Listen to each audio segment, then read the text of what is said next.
Godzilla on the PlayStation 4? You want me to review this?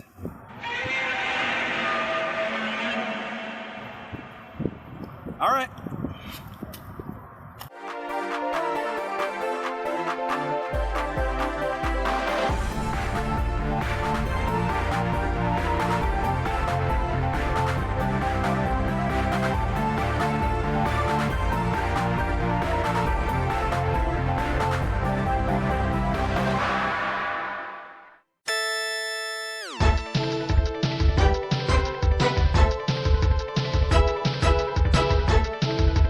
Godzilla, or as a lot of other people like to call him as Gojira, you probably won't find another channel with a group of fans as collectively as this one.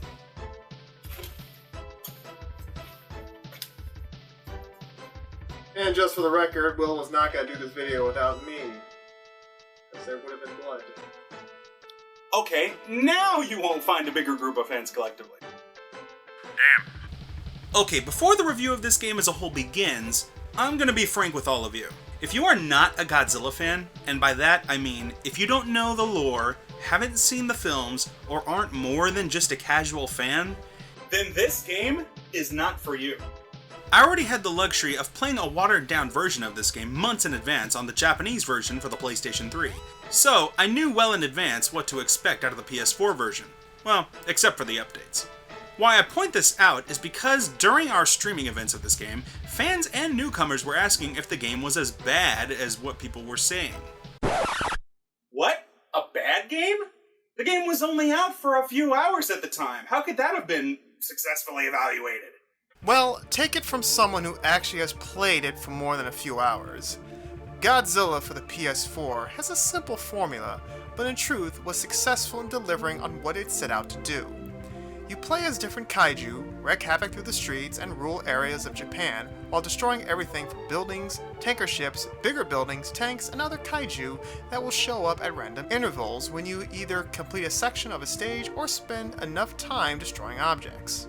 Interestingly enough, you can also destroy helicopters that happen to be flying by too close to you. But why in the world anyone would want to fly that close to Godzilla is beyond us. This is Paul Haberdashery of Action 1 Channel News. We now go to a live report from our action reporter in the sky, Jim Dubois. Jim.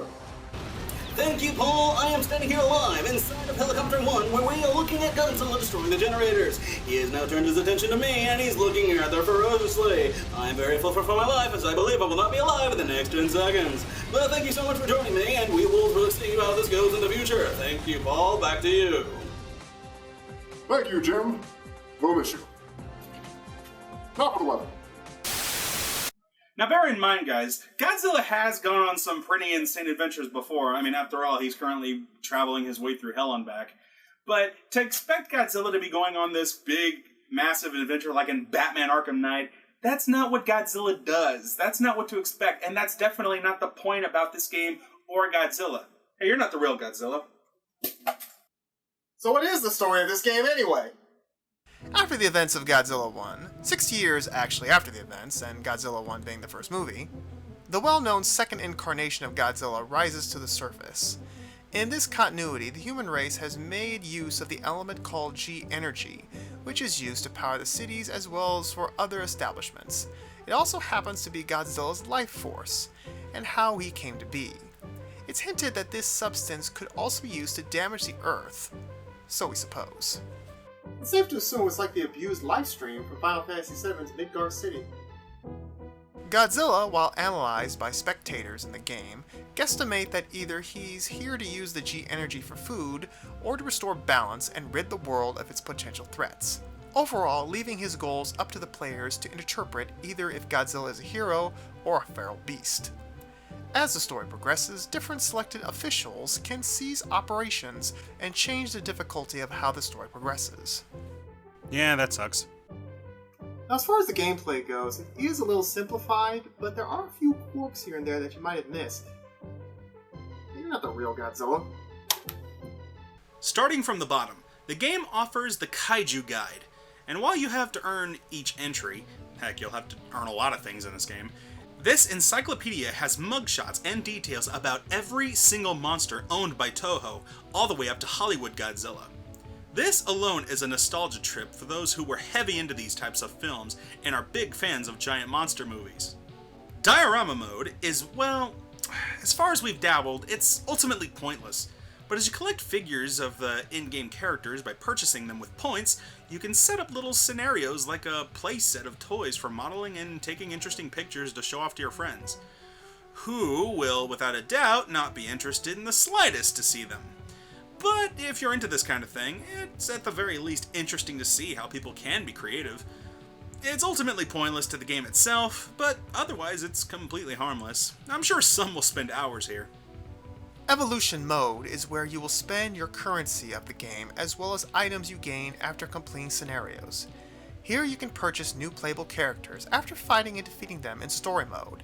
After playing as and fighting different kaijus, you can collect and stock on pieces of that kaiju, such as metallic parts and circuit boards from mecha monsters and different cells from other monsters. These are important in crafting new fighting moves and powers for different beasts. For example, you can upgrade Godzilla's charging speed to execute his breath attacks faster, obtain more combos and recognize moves from the movies, and also craft new figures for diorama mode. All of the monsters have their own unique fighting style, and a plethora of movements and powers, making them different in many ways, especially how you can play as them and confront enemies. This includes their own combo system, with the ability to chain moves or be more agile. It's up to you to pick your favorite monster and get good with them. But why? Because of versus mode, that's why! Here, you can play multiplayer and online fights around the world with up to 3 players, or with friends. Sadly, there isn't any local co-op or battle mode, so that's a little disheartening to friends in the same room. And a little annoying if you don't have a PlayStation Plus to do these fights anyway. Blech. I already bought the game and bought the console to play it on, and I'm already paying for the darn internet service. Why do you have to pay for the ability to play online with friends or strangers? That is the one thing I will give PC gamers credit for. They don't have to deal with money grubbers. In King of Kaiju mode, this is basically the arcade mode. Select a character and battle wave after wave of different monsters, test your skills, and become king of the monsters. Very simple stuff. God of Destruction mode. Okay, here we go. Most of the time you will play this section because this is campaign mode, where everything awaits. Going ashore will play out Godzilla's main storyline. The goal of each stage is to destroy the G-energy generators. However, there are things to do on the side. As you look at the map, you will notice there are red spots. These will show you areas where you can press R3 to switch over to the camera mode, where an onlooker with a camera will take a snapshot of Godzilla. There are 4 of these red spots per stage, and the game would call it collecting information on Godzilla. You will only have to collect all 4 once per level, and then never again as far as we've played out. It's not immediately obvious what doing this does, but by speculation, it unlocks further blocked levels, and can also reveal monsters to show up and cause trouble. It's just a real good idea to do it. Next to the map is Godzilla's height. Okay, the idea here is that with more G-energy you collect exclusively for the story, this will increase your monster's height over time, making them bigger and tougher to take down. Naturally, the monsters you face will be doing the same thing, so being smaller than your foe could mean the game will be harder, resulting in more failed missions. Well, as long as you can complete the game, the height really isn't important, but going out of your way to make it bigger by destroying more obstacles can prove beneficial as you get achievements and probable rankings for it. Not to mention, it too could be affecting which monsters may show up in your level. But be warned, there can be a small consequence for the destruction. The disaster level meter over time, with more havoc you cause, the current leader will decide to raise the level and bring forth tougher enemies to cause an inconvenience while you're trying to complete your goal. After a stage is finished, you can then select a route ranging from normal, easy, or hard mode. You can also intertwine the stages for diversity and interesting outcomes and leadership changes. Choosing to evade will allow you to play the same campaign as any other kaiju you have unlocked and do the same stuff, but without the camera fiasco. Defense mode will allow you to play as defending kaiju and mecha monsters. Your goal is to prevent the other behemoths from destroying the generators. Controlling the monsters might be a throwback as they have tank controls. Using the shoulder buttons will allow you to turn your monster in a desired direction, while the D-pad or analog stick will move you forward, backwards, or sidestepping. Due to their height, the travel speed for a lot of these kaiju are pretty slow, but the pace will be quickly accustomed to. However, some of these characters are faster, with various skills that they have. By pausing the game, you can see the combo list of each kaiju and use trial and error to figure out the best way to play as them. Basic attacks to heavier ones alongside special signature powers are all effective in the right hands, considering you do have to unlock them in evolution mode too. Well, that pretty much thoroughly explains this game, and at this point, you should be able to tell whether or not you'll be able to get into it or not. So, here is our conclusion. This game is by no means perfect, as there are a few hiccups that some may have noticed.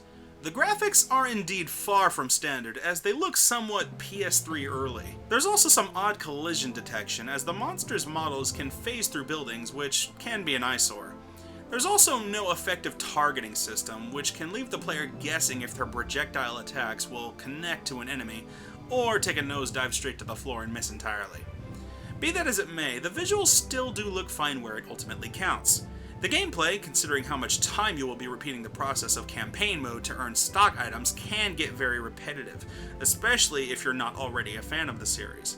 The different kaiju can be very fun to play as because, as mentioned before, they don't play the same.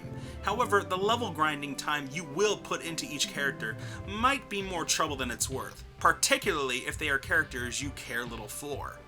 But instead, you may be forced to play as said characters just to obtain items from them to craft for monsters you do care for.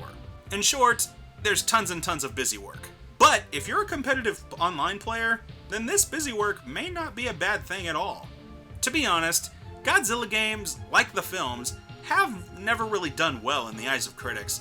While the first one did well because it introduced the world to a new genre of monster film, everything after that was kind of relegated to fan service because fans wanted to see more Godzilla. Quality be damned. The games are very similar in that regard. They never try to be more than what they are, and in retrospect, they are review and critic proof. To say these are bad films or bad games is really unfair because ultimately they were made solely for the people who enjoyed them in the first place. And the creators never wanted to confuse the general audience with a fan base by trying to appease to a different culture that never understood it. There's an old saying that you can't please everybody, but you do have to please somebody. And these movies and games never miss the mark to satisfy their proper spectators. So in the end, we give Godzilla for the PlayStation 4 A copy of Earthbound. It may not be a game for everybody, but for those who enjoy the cult classic, you guys certainly know why you do. Thank you so much for watching the Brotherhood of Gaming.com. And good night, everybody. We'll see you next time.